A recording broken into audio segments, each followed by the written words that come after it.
Thank you, Katrina. Hello and good morning, Katie. I am very excited about our podcast today. We have with us Katie Gillis. Katie Gillis is a psychotherapist, author, and consultant with a passion for working with survivors of traumatic relationships. She is a licensed clinical social worker and a board-approved clinical supervisor. Katie has extensive experience working with survivors of family trauma and dysfunction. Due to both her personal and professional experiences, Katie has focused her work on helping survivors grow in the aftermath of trauma. She has published two books on intimate partner abuse, and her third, most recent book is being released this weekend, the first weekend of July 2023. Through her published writing, as well as her presentations and trainings, Katie hopes to help others develop awareness and healing. Katie, I'm very excited for our conversation today. Thank you so much for joining us. I know it's a busy time for you, an exciting time for you. Thanks for being here. Thank you so much for having me. I'm really excited to talk about this. I know it's weird to say exciting to talk about trauma, but it is really a passion of mine to talk about this topic. Absolutely. No, and a passion for many of our listeners, I'm sure. So I'm sure that everything that you have to share with us today will be very well received by our Mhm. listeners. Katie, I am always really interested in hearing about how people find social work, or better yet, how social work finds us.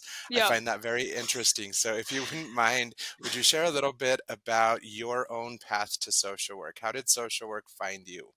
So I love that you say it like that. I love that you say it finds us because that's actually how I was going to answer that was, I remember as a child always being like, "Oh, I want to be a veterinarian." And I even could say that word as a child and I remember my mom being like, "Oh, that's interesting. She can say that word, very young age." So I really wanted to be a veterinarian. I really wanted to help animals. And then for a while like I thought I was going to be a lawyer for maybe a second or two. I don't know. All of a sudden, I don't know, something between end of high school, I was like, oh, I'm going to go to school and study psychology.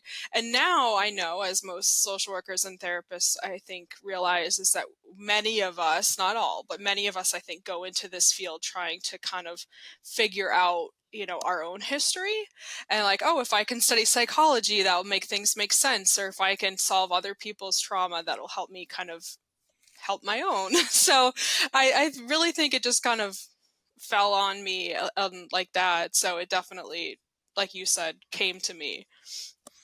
Absolutely. My daughter's currently in the I want to be a vet stage, so she and I binge Yes. watch all of the vet shows as Yes. often as we can. But yes, it's interesting how social work at different points in our life just kind of starts to make sense for Yep. us. Well, For I know sure.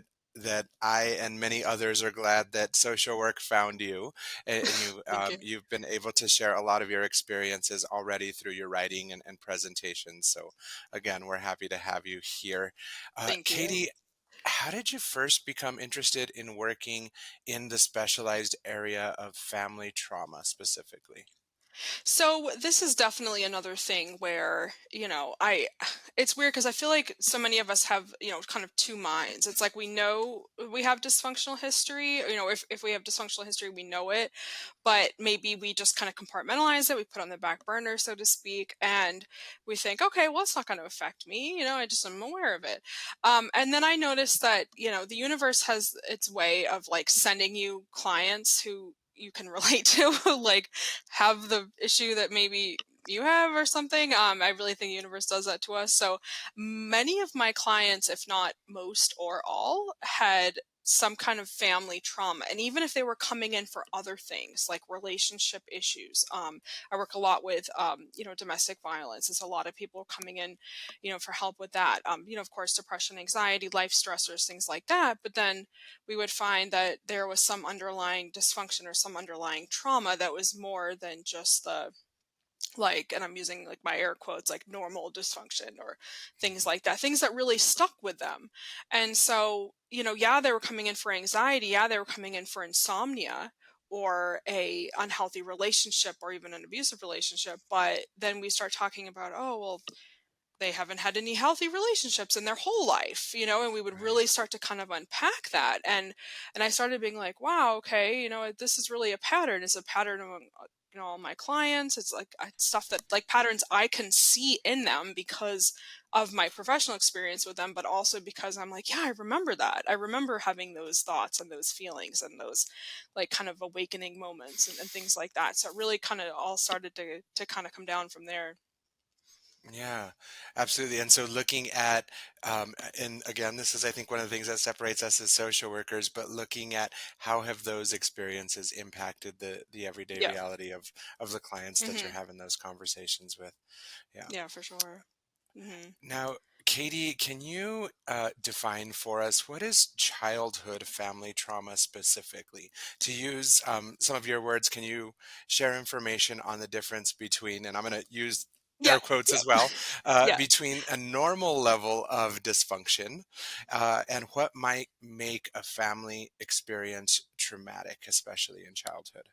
Absolutely. Okay. So, I always kind of say that, trauma right now it's a buzzword right now. I feel like it's every third thing that you click on, especially if you're on, like, the TikToks and the Instagrams of Mhm, the world. Like, it's everything is trauma, and that's good. But it's also kind of, many argue that we're kind of, watering it down mhm, and things like that. So I do want to say that I recognize that it is really broad right now, but I also want to recognize that family trauma itself is broad. Um, there is a normal level of dysfunction, because I feel like no person, no human being is going to go through this lifetime with a perfect childhood. Um, and people who do, I mean, good for them, but maybe I don't know. I think, like, that in itself would be a form of trauma, because then you're sheltered. Anyway, podcast for another day. Um, but, like, I really think that,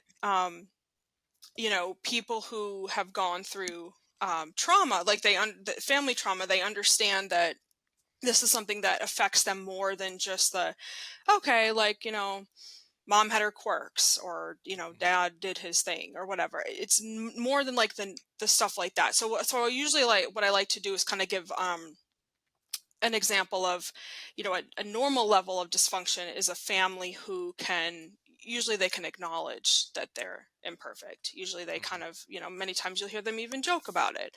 And I'm not saying it's exact, like, it's an exact determinant to figure out what's normal dysfunction and what's not, but usually families who are healthy in their level of dysfunction, healthy in their imperfections, mhm, they're able to say, yeah, we're imperfect. Like, this is something that we recognize. And you can bring it up and you can acknowledge it, and there's not, like, a power struggle behind it. You could probably say to your caregiver, hey, this is something you kind of do. And, oh, I mhm, do kind of do that, and there's more of, like, that give and take, as opposed to the punishment that comes from, um, growing up in a very dysfunctional environment that is, like, weaponized. So, I know I say all that, and that's very, very broad, but family trauma is like anything that a person feels happened in their family of origin and in their childhood that is affecting them today. So it could be anything from growing up in a place where there was a national disaster, growing up in a war zone, having to flee your country and come to another country, having parents who are, have mental illness. And I always like to specify it's untreated mental illness. I'm not mhm, trying to stigmatize mental illness. There are people every day, all day, managing mental health and parenting, and that's not at all a trauma, automatically a trauma. I'm talking, right. like, untreated. I have many clients whose parents who, they were, like, dealing with some serious mental health symptoms, and they were untreated, and that can be Mhm, traumatizing for a child. And same thing with substance use, untreated, I mean. So right. things like that happen in the childhood environment that people feel like, impacts them today in their adult life. Right. No, that makes sense, and I'm glad that you explained that because it is a bit of a a Yeah. double-sided coin Yeah. when we see these conversations happening more readily in different circles, and so I appreciate that you explained that while we are excited that people are having these conversations and Yeah. acknowledging traumatic experiences, we want to make sure that it's not diluted and that we really Yes. understand what that traumatic experience might look like. Yeah, like I always tell clients, I work a lot with teens and adolescents, and they'll come to me and be like, "Oh, I found out on TikTok that, and whatever they start the sentence with, I found out on social media that," and I'm like, this, yeah. So they're like, "Oh, this means that I have this disorder. This means that I have trauma," and they're not Hmm. always wrong, but they're not always right, and so it, Right. it definitely just be careful of where you get stuff. And I'm glad we're having these conversations, but on the other hand, I feel like there's always going to be, like you said, like a give and take. Yeah, exactly. Yeah. Exactly. You started, Katie, you started talking and defining some of these, but I wonder if we can go a little bit Yeah. more Yeah. into some of these major areas of problematic dysfunction that you Yeah. talk about in family systems. Maybe if you can give us an example of what they might look like. You Hmm. spoke of untreated mental illness and substance use, but Hmm. I know that there are many others. Would you mind going into those and giving us some examples? Absolutely. So the ones that I talk about in my book, and I'll just kind of give a rundown and then I'll go back and give examples. So I talk Okay. about abuse and neglect, and I know that they're often linked, but they're not always the same. Many times they're different. Abuse, as we know, is something that happens to a person, and neglect is the absence of things Right. happening. Substance use or mental illness within the family that is untreated, divorce or death in the family, like changes in the family structure that are not dealt with appropriately, parental abandonment, and then psychological or narcissistic family structure or family system. So the first one, abuse and neglect, those are always linked. Those are frequently linked together, and I do link them together in my book, just for the sake of explaining them. But abuse, of course, as we know, is something that happens to the person. Emotional abuse, Right. physical abuse, absolutely, of course, sexual abuse, things like that. Neglect is, I find in my experience, and maybe other clinicians have had different experiences, I find that neglect often is something that wasn't done maliciously. It is kind of something that happens as a result of other things going on within the family. And I do want to say that many of the things I said, the reason why I listed them off first before explaining is because so many of them can be intertwined. For Mhm. example, let's say you have a parent who has an untreated mental illness or untreated substance abuse disorder, and then they're really struggling with that. That can, of course, impact the whole rest of the family. And maybe the kid was or the kids were neglected because the parent was struggling so bad with that mental illness that the kid wasn't getting the things that they needed for school and getting the care that they needed in the medical care and things like that. So many of these things can really kind of happen together. It's not like they're mutually exclusive. Right. um, so abuse and neglect, abuse happening, to a child, of course, that's absolutely going to result in a traumatic history. Neglect, I find in my practice that neglect is something that so many people feel um, like shame discussing, Mm. because it's like, abuse, for example, and not to minimize it in any way, shape, or form, but abuse, you can come in and you can say, this happened to me. I was abused. This happened. I was hit. I was sexually abused, whatever. And you have almost like the, again, air quotes, evidence that it happened. And then that almost gives you like the permission, again, air quotes, to grieve and be upset about it. Neglect is like there's so many other factors, especially when I work with clients from generations older than mine. So, generations or cultures, where they were like, it wasn't neglected. I had to take care of my brothers and sisters, like that was my role, that wasn't neglect. So there's so many different factors that come into that it's definitely not something that is as easily examined. um, so I did talk about substance use and mental illness in the family that, again, untreated, things like that. Especially, I've had clients who, they wake up in the middle of the night and mom or dad is, acting paranoid or screaming. Is with severe mental illness that's untreated. That's very traumatizing for a child, because they don't know what's going on, or if there are absences where maybe a parent is hospitalized, or if I've had a lot of clients whose their parents have to be taken by EMTs or the police or stuff like that because of mental illness, and it's just so it's that Mhm. right there, so it's so traumatizing. um Divorce or death within a family, and again, I always want to specify, these are changes that are not dealt with appropriately. Having Right. a divorce, like I always want to tell people, sometimes that's the best thing you can do. I'm not in any way trying to say don't divorce, that is not at all. um it's not the divorce and it's not the death. That's nobody's fault. Death happens, and of course, it's scary to a child and it's sad to a child, but it doesn't have to result in lasting trauma because ideally, in a, love my air quotes, perfect situation, the parents and the caregivers will help the child and say, yes, like this is what happened, the Mhm. person, and dealt with it however it is that that family relates to death and how they want to kind of convey that message.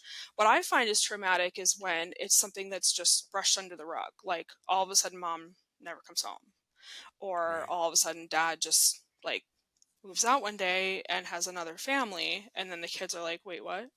Mhm. That needs to be explained. Like, I have a lot of people come to me and say, I'm really scared of getting divorced because I don't want to traumatize my child, and that's definitely a decision that I can never make for the client. But I always kind of want to stress that on the other hand, we could be, you know, traumatizing kids by not, handling, like doing the healthy thing, and splitting a relationship that needs to be. So divorce that isn't dealt with in a healthy way, any kind of change in a family structure. I usually use divorce and death, but anything that changes a family structure, that Mhm. isn't dealt with. Parental abandonment, and this is not something like adoption. This is something like a parent just all of a sudden washing their hands of a child. And you see that a lot with kids who are involved in like the criminal justice system.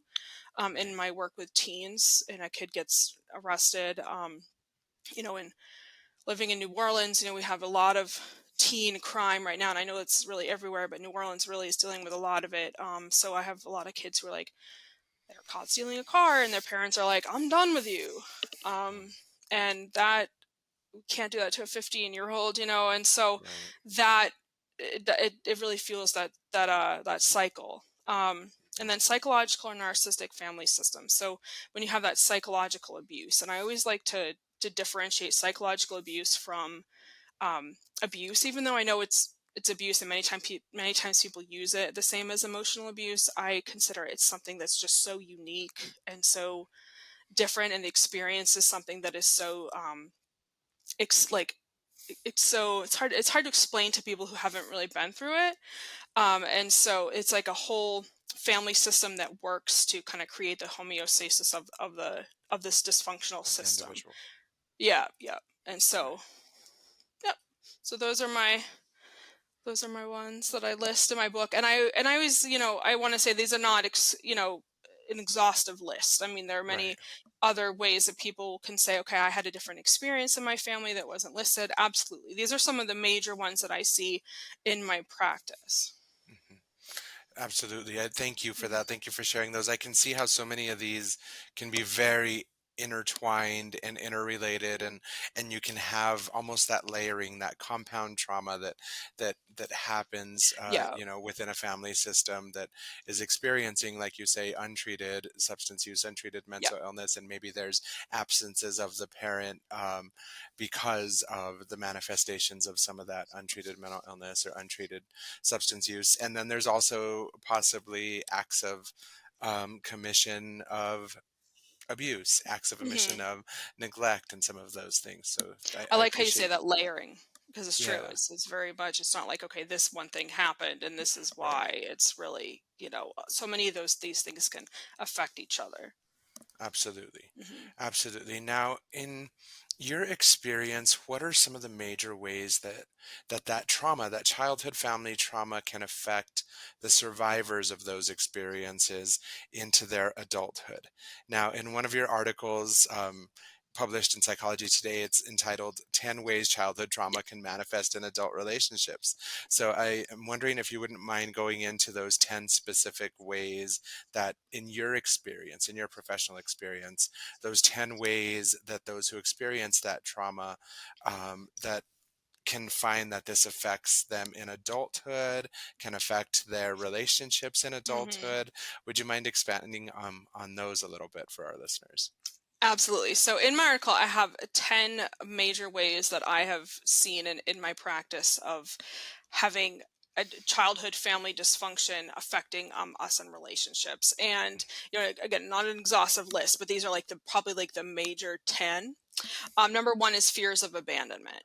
And that can look different in each of us. For some mhm, people, they're so scared of abandonment that they avoid relationships, because if you never get in a relationship, then you're not going to be abandoned. mhm.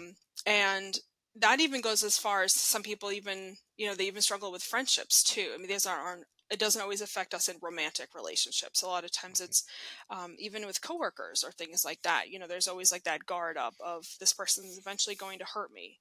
So I have to, really kind of prepare accordingly. Right. So that will be people who are in relationships and they find that, like any kind of hint that the person is going to leave, they freak Mhm. out.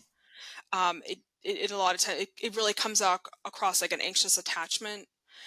So anytime someone is like, okay, well, we just got in an argument and I'm worried they're going to leave, or they go out with friends, or they do this, and it really is affecting every day, every aspect of their life. It's not just, okay, I have a fear of abandonment and I acknowledge it. It's that, I worry about my um, partner going to a guy's weekend because I'm scared they're gonna, leave me or stuff like that.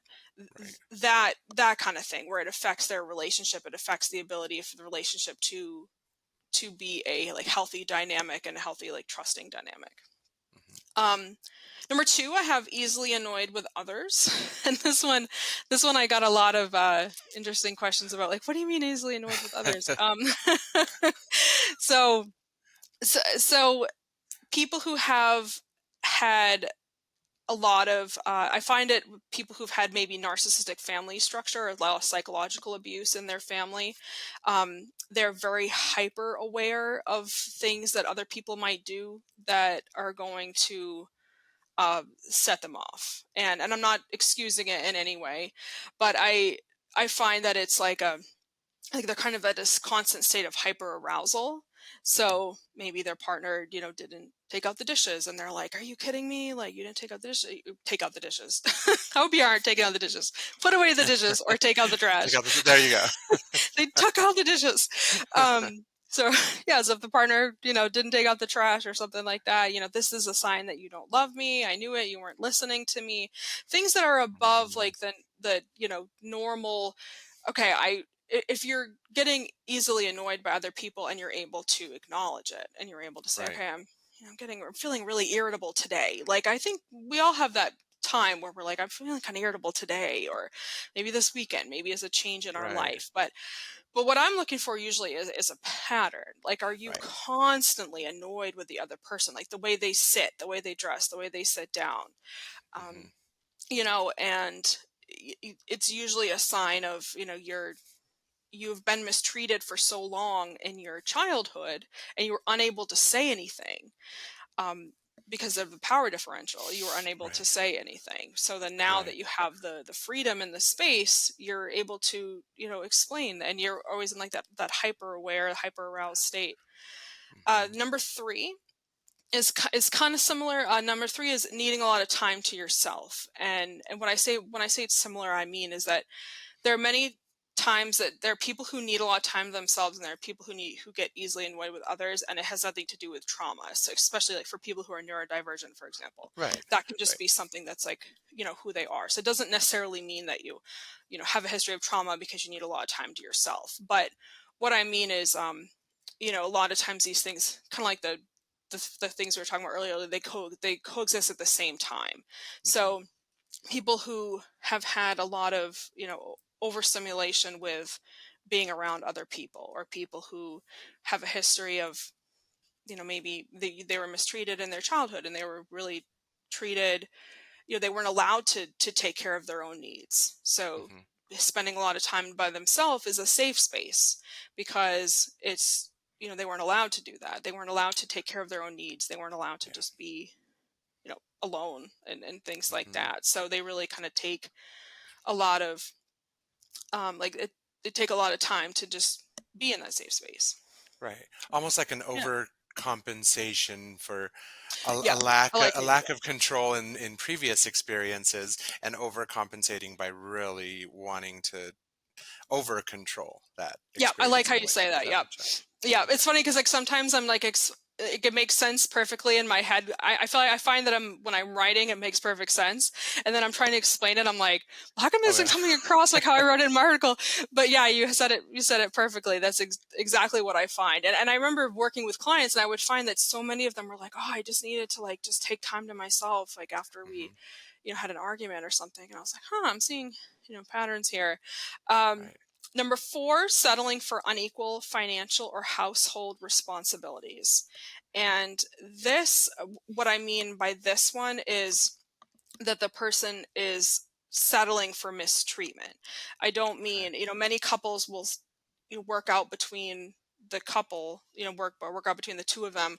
This is my responsibility, this is your responsibility, and then that's fine. And I'm not here to tell you what's yours and what's theirs. But Right. but settling for having someone who is um I have a lot of clients who someone was really mooching off them. Someone was Hmm. really using them for their finances. They were using them for their home, and they always had some excuse of why they couldn't work, or always had some kind of excuse of why they couldn't contribute, or maybe they were working but their money was going towards something else, and the person would just put up with it and put up with it and put up with it. And and I would say to them, like, what's going on here? Like, what are you getting from this? And it goes back to, again, that sometimes that fear of abandonment. Sometimes it's, well, they're going to leave.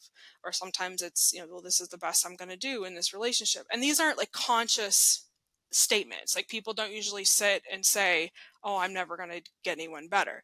It's Hmm. usually something that's way back here in your head. You're not conscious of it.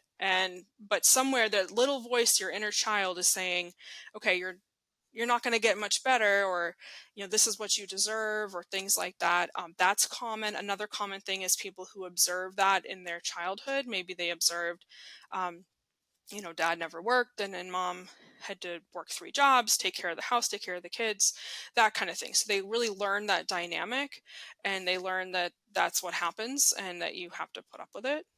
um, Hmm. so that's definitely something that is definitely something that we would we would work through. Hmm. Staying in relationships much longer than their expiration date really follows that. So that's number five.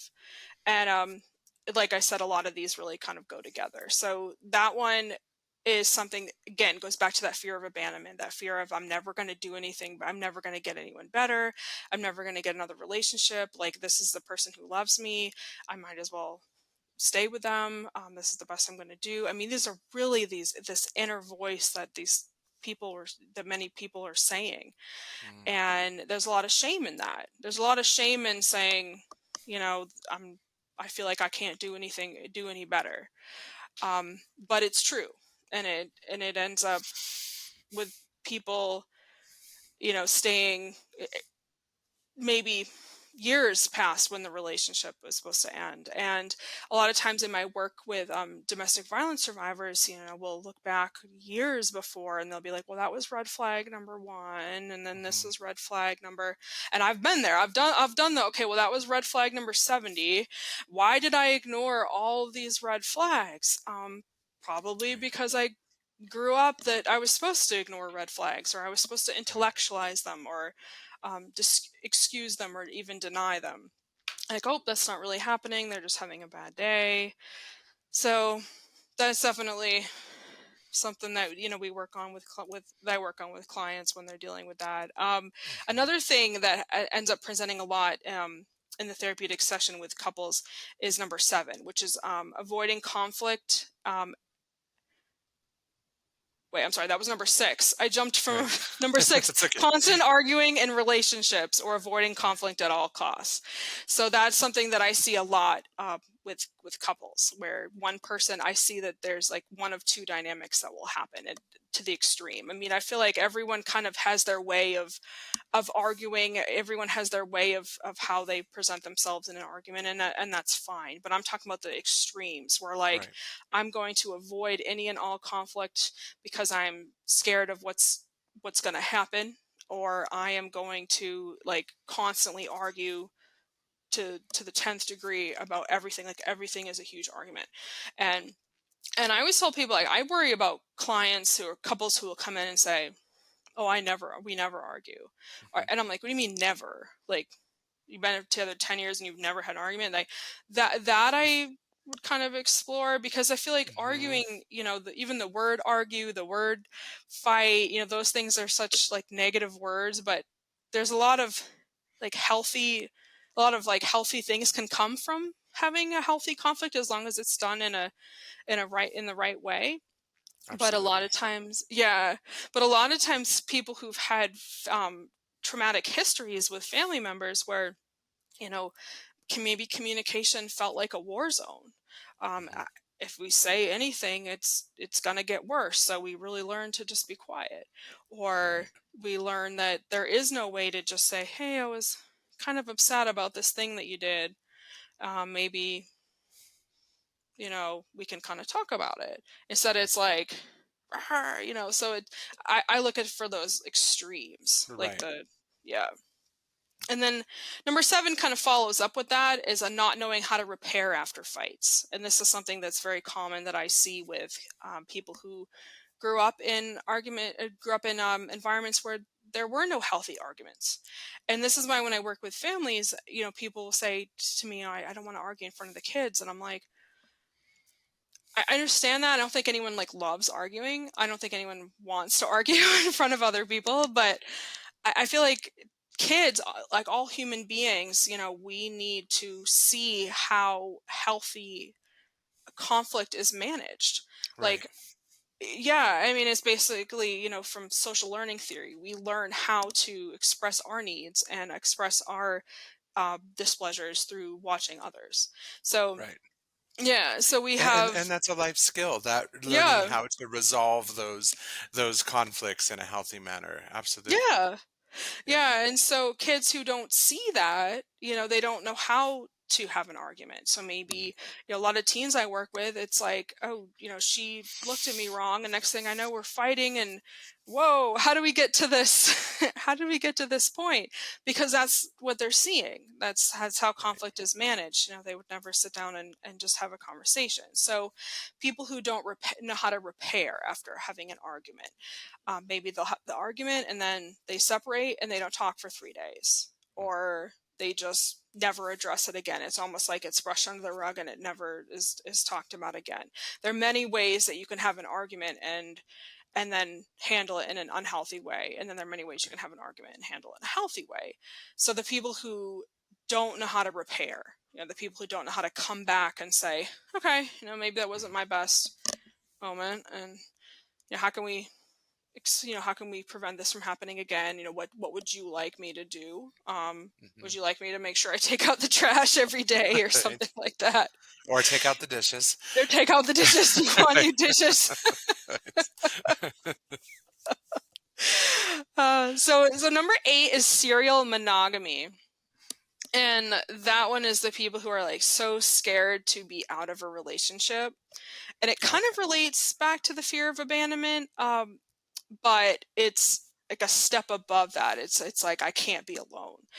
So Mhm. you'll see the people who are like like a long term monogamous relationship. As soon as that ends, boom, the next one, and then Mhm. boom, the next one. And for some people that just happens and it works out. Maybe someone's in a long term relationship and then they get another long term relationship, and that's fine. But what I mean is the people who like they cannot be alone. They have to then look for the next person, and they have to look for Mhm. they have to kind of have someone lined up before ending a relationship, because the fear of being alone and the feeling of being alone is so much worse than being with someone who isn't right for them. Right. So Hmm. they feel that need to immediately um, look for Yep. that security that they Yep. find externally It's in like that relationship. yeah, absolutely. It's like a security. Like they feel like, Okay. okay, I need to have that person, because having someone is better than not having anyone, because Right. there's that inner voice that many children who grew up with neglect or grew up with abuse or grew up with really unhealthy levels of dysfunction, grew up with a lot of trauma. There's that inner voice in the back of their head that's like, see, you're not lovable, you're not Mm. worthy, you're not you're not able to be loved, you're not going to be able to be in a healthy relationship, you're going to be alone, you're going to end up alone. And so, and again, is it not conscious. It's really like in the back of the head, unless you have enough insight, then it is conscious. But usually it's something that people aren't necessarily aware of, but they just know that they feel uncomfortable alone, or they know they feel anxious. And so being with someone, it it like helps to kind of prove to them, see, I'm not unlovable because I have a relationship. It doesn't matter if the Right. relationship is unhealthy. It doesn't matter if the relationship is past its expiration date, but they have a person. So Right. it's proving that they're lovable. Yeah, that makes sense. Yeah. So number 9 kind of plays off of that is worrying about commitment. So I notice that their clients kind of do the, or survivors do one of two things. That's either serial monogamy or they're afraid of commitment. And again, it kind of goes back to that fear of abandonment, but not always. But the people who are like, I'm kind of avoidant of relationships, or okay, I'm kind of interested in this person, but I don't want to commit, or anytime the relationship starts to get serious, they get kind of anxious and things like that, because again, people who were close to them hurt them. So if they're going to have other people who are close to them, then they're setting themselves up again to be hurt. Right. And the last one is trying to change your partner. And I find that many survivors of family trauma try to change their partner. And I remember, I mean, many of us have done this. I did this for years, being like, oh, if you would only just do this, or if you would only not do that, or if you only didn't use substances, or if you only could just, get a job, or whatever it is that you feel like the person needs to do, trying to change them. Mm. And that definitely goes back to trying to change that caregiver who you couldn't change. You couldn't Right. affect, you couldn't provoke any kind of change in your caregiver. You couldn't give them any kind of constructive feedback, or any kind of, you couldn't even really tell them what they were doing and how it affected you. So it's like your brain is almost like, this is your chance to to Right. change this person. Yeah. So That those are the 10. Yeah, thank you. Thank you for sharing those. They make perfect sense, and I can tell that this is something that you have a lot of experience with. In one of my previous lives, I worked with teens who were aging out of foster care and Oh starting to yeah. navigate those adult relationships and adult responsibilities. And because of the traumatic experiences that they had experienced, I think that I was able to picture each one of these as you were Yes. explaining them, and that was sort of a constant cyclical pattern of not having that sense of control in childhood, and because Hmm. of the trauma that they experienced, and having to move in and out of state foster care systems, trying to Yeah. gain that control, or searching for it in any way that they could by putting up those walls and pushing people away. I'll hurt you before you hurt me, or the Yep. opposite of, I Yep. really need this in my life. I need Yep. that.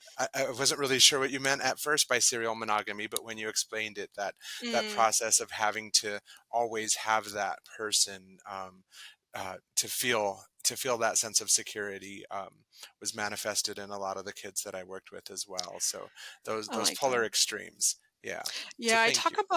I talk about a lot of people in who've gone through foster care in my book, because I feel like when we talk about family trauma, we always end up talking about, we always end up assuming it's the parents, and many Right. times it is.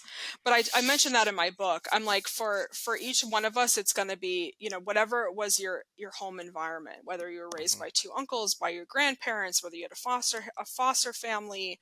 Um, Whatever. And so I talk a lot about the people who've gone through the foster systems. That's really interesting that you've gone through that. Yeah, I bet you Yeah. could see them, like see the Yeah. examples. Absolutely. I thank you again. I feel like this is a good transition time, maybe, Yeah. to start talking about. We've talked about what some of these traumatic experiences might be, what they might look like, and then how they might manifest at different stages of a person's life. Now, this weekend, for those listening or watching us on the continued YouTube page, this weekend, the first weekend of July 2023, your book goes live, I guess is the right word, right? Yeah, it's And live on so Amazon. Yep. Okay. Alright. Yep. And that book, I think, is a good transition of looking at what do we do now, right? And so that Mhm. book entitled The 6 Stages of Healing from Family Trauma. Now, based upon what you were talking about in regard to those specific areas of dysfunction, how might we start that process? What would be the first step in healing from family trauma? So the first step, and I'm going to start by just kind of doing a quick run through of the six, just to say the names, just because it kind of helps people Okay. kind of visualize that there's Okay.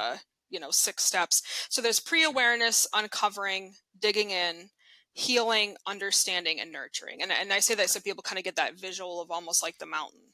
Like Right. you start to climb the mountain and you're in pre-awareness. Well, pre-awareness is really like before you even start hiking. It's like Okay. you're not really sure yet. You know that there's a lot of anxiety. You have a lot of anxiety. You have some unhealthy patterns. Maybe you keep getting in a relationship that is just you keep repeating the same stuff. People will come in and say to me, "I keep dating the same people. I keep falling for people who are mean to me. What's going on?" And so there's a lot of patterns there, but we haven't really started to uncover that there's a link between our history. Maybe we just think, oh, I'm just attracted to mean people. So the pre-awareness is really like before you even start kind of doing the work of climbing the mountain. It's like you're kind of not really there yet. People are kind of still in like the denial phase. They might not, Uh-huh. and there's a lot of safety in denial. Right. Many it's really it's really unsettling, sometimes unsafe. Especially for younger people or people who don't have a lot of support, it can be unsafe to examine our family trauma history, which is why Right. I try not to go there too much, with kids or people who are still like living, people who are still kind of like in that family system, especially if you're still living at home because you can't afford to move out. It can be difficult to start the uncovering process when you're still living at home. But pre-awareness Mhm. is really like you're not really sure why it is that you're having these feelings, but you're recognizing that there's something kind of weird going on or some kind of patterns. So then there's uncovering is Okay. the second stage. So uncovering is when you start to realize, okay, yep, I'm seeing some patterns here and I'm recognizing them, and I'm recognizing that there was some stuff that happened in my past that might be connected to that. And so uncovering is when you start kind of ascending the mountain Mhm. where you're like, and then you're like, okay, I kind of getting the tools ready. So Okay. people will, we start to talk about all the ways to manage self-care and to manage the symptoms that come up, because as you start looking at your history, a lot of negative feelings can come up, Mhm. and or a lot of negative feelings will come up. And so, and unless you know how to handle that, unless you have your support system and things like that, we work a lot on tools, like making sure that you're taking care of your body every day, whatever that looks like for you. If it looks like taking a walk, if it looks like making sure you're drinking more water, um, what kind of foods do you like to eat, things like that that make you feel good. So that way, when you're starting to uncover, you have the tools needed to really kind of take care of yourself. Mhm. And then, That so the third stage that you talk about is digging in. What might yes. this look like in an adult who's experienced childhood family trauma?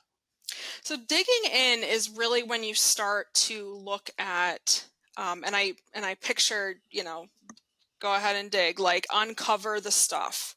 Okay. Uh, Start to look at, patterns that went on in your childhood. Start to look at things in your childhood that maybe you had um, ignored, denied, excused. There are so many defense mechanisms that come in when we're going through our childhood to help us get through it. We Mm. intellectualize things, oh, well, they're just having a bad day. We excuse things, we deny things. Maybe we like don't remember, like we block things out. Um, and so digging in is really when we start to kind of look at those patterns and be like, okay, I blocked a lot of this stuff out, or I denied a lot of that, or I excused a lot of that, and that was really dysfunctional and that was really traumatic, and Mhm. and really kind of looking at, okay, these are the things that happened. What is it? How did it impact, what you look like today, or like what your patterns look like today? What can we do to uncover? For some clients, it looks like just coming in and talking. Uh-huh. Some clients will come in and, okay, we just talk about patterns that happened. A lot of times I find that people will start to notice patterns around holidays. For some reason, I have a lot of clients that will come in around holidays and they'll be like, I think it's because of all the time that people have to spend with their family around the holidays. Okay. So they'll come in and say, oh, this for the last like 10 Thanksgivings, I've had to host Thanksgiving at my house, and it always has to be me. And my mom always did this growing up, and then it's like all starts to be uncovered, because then for the other 10 months out of the year, it's easier to kind of just go on with your days, because you're not Right. dealing with your caregivers, Uh-huh. your parents, like every day. It's not like Right. when you're a child and you're seeing them every day. Right. um yeah, so like a lot of times, 10 months will go by and then people are all excited for Thanksgiving, and then they're come into my office like the week after Thanksgiving, and they're like, like, Mm, I remember she used to do this. Like, she'd wake me up at 3:45 in the morning to make me bake all these pies, and then we'd stuff like that would come out. And right. so digging in is really like allowing yourself to sit there and be like, yes, that happened. Like, Mhm. and a lot of clients will tell me, for some reason, people have a lot of deep thoughts either when they're in the shower or when they're driving. Hmm. And of course, exercising too, like if people are out walking and running and stuff like that. But clients will come in and be like, oh, I was driving and I remembered, this thing that happened. And then we start talking about the pattern of Uh-huh. why it is that they act a certain way, because of they were conditioned to act that way. Right. Right. Yeah. That makes sense. Yeah, thank you for explaining that. When I first heard digging in, I immediately went to, oh, digging in their heels and being stubborn and not wanting to do that. Maybe it's Oh, just because I'm raising a teenager right now. But probably.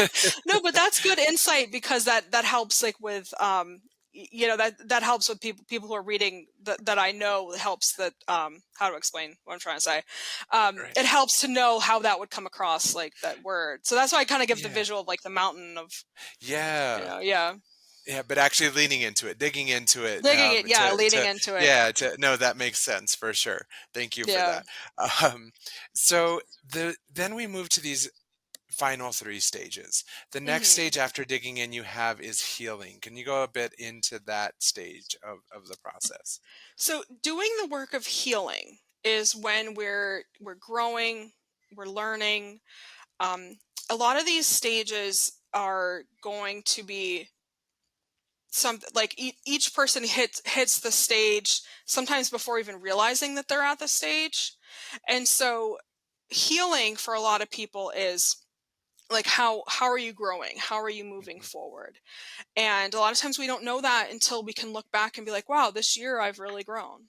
I mhm, don't think people know, okay, today, you know, June 26th, I'm hitting this healing stage. It's usually something that you can kind of notice in hindsight.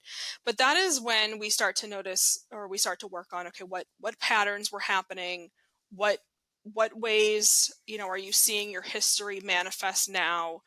How mhm. is how can you do the work to change that? And so a lot of times that's done, sometimes through therapy, sometimes just talking about it. If people have like a severe enough trauma history, so of course sometimes I recommend other modalities to work through, the trauma and stuff like that before you can do the work of healing. Okay. I always like to tell clients it's never anything where I'm like, you like have to hit stage 3 by a certain time, and then we hit and we start, healing. Right. Like, I want you healing by a certain time. Like, no, no, no, it's something that usually people start to realize, okay, I'm recognizing, I'm seeing the behaviors in myself. I'm noticing I was about to snap at my partner about such and such, but then I remembered, okay, and I took a breath and I was able to change that pattern on my own. And so that is when they're noticing that they're growing. Or big things are like not reenacting the dysfunctional patterns with the caregivers. Mhm. So a lot of times people will get, maybe. they have that dysfunctional relationship with their mom or their dad. They get into that dynamic, and they're able to stop that. Maybe they were able to stop the argument, or they were able to disengage. And again, around the holidays, for some reason, that puts everyone into, people are really having to test, their patience and stuff like that. And so, excuse me, people will come back in January and be like, "Oh, okay, I noticed a change. I was able to Mm, walk out of the room during Thanksgiving and go and set the table, or I was able to, take the kids outside for a game of football or something like that." mhm, That they notice, okay, whereas in the past I would have sat and gone right, with my dad, like, nope, and we're going to argue about this, and we're going to, you know, bring up all those unhealthy dynamics. But no, now I was able to, notice that I didn't see myself getting as activated, whether that looks mhm. like less arguing, whether it looks like removing yourself, whatever it looks like for you. So Right. that's like the growing stage. What an empowering moment I imagine that must be, that Hmm. feeling of recognition and of the fact that they were able to do that in that point. So It the is. final, yeah, the final two stages that you talk about are understanding and nurturing. What does understanding and nurturing mean? How might that look like for these people healing from this trauma? So understanding is understanding how our past influences us. Okay. So this is what I usually refer to as like the aha moment Mhm, of, oh, this is why I do that. Or, oh, that's what I was doing that whole time. Or things like that. mhm, Understanding why we do the things we do, how our past influenced us. And it's not about blame. I definitely want to stress that it's not about blame. It's not like, oh, I'm like this because it's my parents' fault, or I'm right. like this because of my environment. I mean, is there a factor? Absolutely. We are a Mhm, product of our history. However, it is also taking the responsibility of, like, yes, this happened to me and it was traumatic. However, now as an adult, I have the tools and I have the resources available to me to work through it, and mhm, to figure out what I'm going to do. And I no longer have the right or the excuse to continue these dysfunctional patterns. And as a teenager, you go to school and you're fighting with your peers, like literally fist fighting with your peers and things like that. Then, you know, I'm not saying that that's okay, but you're an adolescent and you're mhm. you're learning, what it is that you've gone through. Now, in our 30s and 40s, if we go to work and we're fighting with our peers and stuff like that, like, no, we need to really do the work of healing, of recognizing, okay, I'm really triggered by this type of situation. For some reason, I was really irritated by whatever happened in that meeting. I need to kind of do the work through that. The same pattern is happening with my partner again and again. What can I do to change that? Or what can Okay. I do to, like, what role am I playing in the dysfunctional pattern that I am continuing to perpetuate? And Right. so that right there is something that, the reason why that is a later stage, of course, is because in the beginning that can be feel very victim blaming, and it can feel impossible. I mean, if you talk to someone who's just starting to uncover, or just starting to be comfortable enough acknowledging and recognizing how dysfunctional or even traumatic their family was, it's not likely for them to be like, okay, well, what part am I playing in the way that I'm perpetuating this dysfunction with my current partner? That Mm, it's too much of a jump, and you can have people actually go the other way. So you need to take the time and go through the work of uncovering, and go through the work of digging in and things like that. So, yeah. and then number six, nurturing. And the reason why I say nurturing is because it's more of like a maintenance stage. It's kind Mhm. of like, having a car. Like, you have to do regular maintenance for your car. It's not like you get to a healing and then you're healed and you're You're done. fine, Right. and it never affects you again. Like, you get to the stage of healing, and and then it turns to maintenance. Right. We never fully recover. Like, we never fully y- we never fully get to the point where it's like never going to affect us or never going to be a part of Right. who we are. Right. Yeah. Yeah, that process isn't necessarily a finite end that we're looking to, oh, okay, I'm done. I'm Yep. done doing the That's work it. of And I'm healing from healed. this trauma. Yeah, and Right. I'm gonna put the cap on it. Yeah, it's not like you. That's why I consider it kind of like a mountain. It's not like you get to the top of Everest and you get the selfie and you post on Instagram. Okay, I've healed from my family trauma. Abs- Absolutely not. Now, will you get to the point where it's manageable?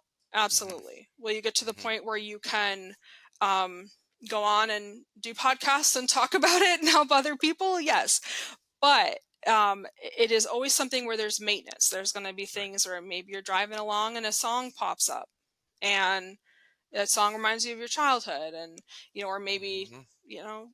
there's a death in the family, and everyone is brought together for those events that have to take place and things like that. So there will be times Right. in your life that things will pop up where it's almost like a healing ebbs really ebbs and flows. It's not like a Uh-huh. fine line. Yeah, Hmm. that actually leads me to my next question. We talked already, you talked a little bit about how there's not really a set limit, time limit for a person to work through each one of these Hmm. stages. Everyone kind of works through them at their own pace and based upon their own needs. But in your experience, is it common for people to progress through these stages maybe in different order, or for people to revert to a previous stage when they have that trigger, if you will, that kind of puts them back in that space of feeling the trauma in a very real way again? Is it common for people to work through those stages in different ways and revert to previous stages? Yes, absolutely. It is definitely. I feel like, of course, most people are going to start with the pre-awareness, whether or not that pre-awareness happened, when your childhood. Some kids are very insightful and are able to know that there's something wrong, and they maybe are even in the uncovering even as an adolescent. Most adolescents, just by nature of needing to survive their environment, are not aware of the level of trauma that's going on in their environment, just because that's how they survive. So I say all that to say most people start there, but it can go any people can go back to other stages. For example, maybe death in the family is a common one that people be like, "Oh, I think I thought I was healed, and then my dad died, and then I had to go back. It felt like I was going back to the digging in. Felt like I was going back to the uncovering. It's like it all came rushing back. That is very normal. It is very much like with Elizabeth Kubler-Ross with the stages of grief. She talked about how you can go back and forth from other stages, and it's really similar to like that kind of pattern that she found with people recovering from or people managing grief, that you can go back and forth, and you can repeat stages, you can skip stages, you can go back and be like, I thought I was in the understanding, but I guess I'm in the uncovering. Maybe I'm kind of wavering back and forth. It's definitely something, I kind of like what I said earlier. It's something that usually clients or people know in hindsight that they've gone through the stages. I mean, rarely are people know like the second it happens. It's usually something where they can look back and be like, okay, yeah, I really I've gone 6 months without any headaches or insomnia or arguments with my mom or things like that. And then each person progresses for a different amount of time. There's no set amount of time. For some people, if they have a lot of support, maybe they do a lot of reading, they do listen to a lot of podcasts, they have a really good support group, a really like maybe strong spirituality, strong faith. I feel like they progress faster because they're able to use those resources. Because we know that people have different support systems and different levels of resiliency and just different personalities, and it manifests differently in people. Um, is it realistic for everyone to expect that their history won't affect them in adulthood? We already talked about the fact that it's not really like you get to that point to where you're done doing the work, Hmm. but rather you continue to nurture that process throughout the rest of your life. But in your experience, is it realistic for people to expect that the history won't affect them in any way? I feel like it's unrealistic. I feel Okay. like our history affects who we are today and affects really everything from our sense of self, our self esteem, to how we Hmm. relate to other people. Now, we can do the work to kind of change that, but it definitely is not realistic to expect that it wouldn't affect us. I know a lot of people think that it doesn't. And and I respect that. I think that's the stage of change that they're in. But Hmm. no, I don't think it's realistic, Yeah. unfortunately. And yeah.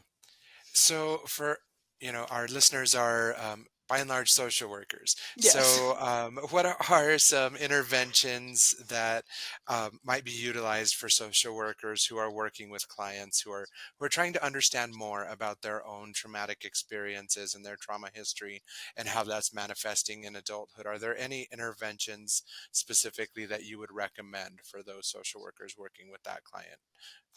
So I find, because I feel like right now there's a lot of different theories and different, like EMDR, whatever, Right. IFS. I personally really like IFS, but I also feel like it depends on the year of whatever is the popular therapeutic technique of choice, and I respect Hmm. that. There I have many clients who have benefited greatly from EMDR, and that was the only thing that worked. I have many clients that benefited greatly from IFS, and that was the only thing that worked. Hmm. I really feel like the number one thing that's going to affect change in your client is your relationship with them, less than I mean, more than the modality or anything like that. If you have a client and you feel like EMDR, for example, is the only thing that's going to work for them, Hmm. absolutely, that's between you and the client, your clinical discretion of what you feel like you need to do for the client. If you need to refer out, whatever you need to do. But the number one thing is really letting the client direct, what they're comfortable talking about, and your relationship with them and believing them. So Hmm. many times, and I've had this experience too on the other side when I was in college, where the therapist saying, you really need to get over that, that's in the past and things like that. And that can do more damage to a client than any, modality that you use that you shouldn't have used, or something like that. Like, a lot of times clinicians will say to me, well, I'm using CBT, but should I try this? I worry more about, are you believing the client? Are Mm. you providing a safe space for them to talk about their history without judgment and without feeling like you're denying or minimizing? That is like the number one, above all else. Yeah, that makes sense. So, for those looking to heal from their own history, many of us in this profession, Hmm. we also have our own histories, right? And Yes. so, um, what would you recommend for people who are living those stages currently and seeing the manifestations of that trauma? Is therapy necessary for everyone? Is it recommended for most? What would you say? To help support people who are healing currently from their own histories of traumatic experiences. So the thing I like to tell people is to do something that whatever helps them develop their own self-awareness. So for some Mm, people, they like journaling. For some people, that's the last thing they want to do is journal. mm, Gardening, going out and taking time to meditate, doing yoga, walking, whatever it is that works for you. If I say do yoga and the thought makes you go, oh, that's the last thing I want to do, don't do that. mhm, Whatever it is that works for you, that you can take time to really self-reflect. The big things are self-reflecting. The big things are developing self-awareness, doing a lot of educating, listening to podcasts, reading books, mhm. um, things like that, talking to other people about their history, reading. I think that therapy is something I recommend if you feel like the symptoms are impacting your life. If you're feeling Yeah. like it's impacting your sleep, impacting your relationships, then it's necessary. If you have a lot of support, or if you have what you feel like is the support you need, and you don't feel like you need anyone to help you manage any negative symptoms that are coming up, you're just kind of exploring and becoming aware. I don't think therapy is necessary. Hmm. Yeah. Okay. Well, thank you for that discussion, Katie. Now, for anyone listening who might want to learn more about this topic, how might they get a hold of you, or where can they get a copy of your books? So I would like to just direct everyone to my website. It's kind of confusing. My mom spelled my name kind of weird. It's www, and it's my full name, Kaytlyn Gillis, LCSW. So it's KAYTLYN GILLIS. LCSW for licensed clinical social worker.com. And Okay. my books are available all on Amazon. So you can put my name into Amazon and my books will come up, or you can go to my website, and there should be links there. All right. Well, perfect. Well, Katie, thank you so much for your time and for this Thank conversation. you. I know that I found it very helpful and enlightening, and I'm sure that our listeners will as well. Keep doing the incredible work that you're doing, and thanks again for joining us. Thank you so much for having me. Of course.